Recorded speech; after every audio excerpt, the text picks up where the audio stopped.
Welcome to the channel. It's Monica Wilder, real estate broker in Tennessee, aka the Burnout Broker, here with a tip for you on how to get a quick listing.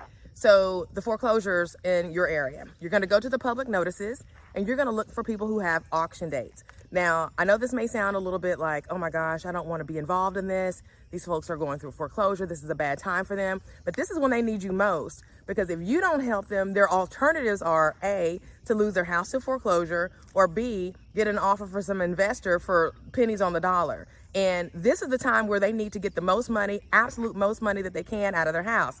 Ask me how I know. A few years back, before I moved in the place that I am now, I was facing foreclosure. Yes, I was a real estate broker, still am, own my own real estate brokerage, but I had fallen behind on my payments and the bank was not going to work with me anymore. And they sent me a letter and they said, we're going to foreclose on your house in 30 days. And as much as I wanted to hold on to that house, I brought 2 of my 4 sons home to that house from the hospital. I knew I had no more options. I knew they weren't going to work with me. I knew I had to take action. So I sold my house, had a ton of equity in it. So I should have known logically to go ahead and do that, but I was emotionally attached and waited to the last minute. And so that's the kind of mental state that you're in when you're going through stuff like that. So don't expect for someone who has an auction date to necessarily be like, oh my gosh, I want to sell my house, because there may be some things going on emotionally with them with regard to, wanting to keep that house.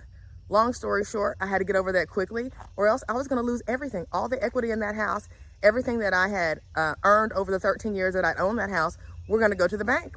And so I put my house on the market. I listed it appropriately based on its current condition, and I sold it the day before the auction was scheduled to happen. So I avoided foreclosure by selling my house.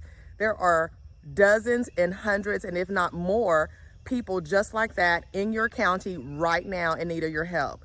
The investors are circling around them right now, sending them letters saying, hey, I can help you avoid the foreclosure. But again, the investor's motivation is going to be different. They're going to want to get the house for as low as possible, 65% of ARV, so that they can make some money on the back end or wholesale it or whatever the case may be.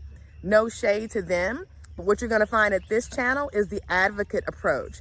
My approach is to help the underdog. The underdog in this case is the person who owns the home, who's facing foreclosure, and who needs your help. And as a real estate professional, you can help them. I don't care how many days, if it's at least 30 days out from the foreclosure, you can absolutely help them. As a matter of fact, if it's even less than 30 days out, you can help them. How do I know? I just did it. I had a client who called me on June the 7th. We listed her property. She was scheduled to be foreclosed on July the 7th. We closed on June the 20th. She walked away with a ton of cash and she's able to start over, and the property got sold for the most it possibly could have gotten sold for. That's the kind of real estate agents I'm looking for. That's who I hope is watching this channel. And so if you are interested in doing something like this, download my free listing checklist for foreclosures. This is something that you'll need if you've not listed a foreclosure before. You can't play around with foreclosures, okay? In the next video, I'm going to talk to you about how I bought this house behind me after foreclosure using owner finance. I'll talk to you soon. Peace.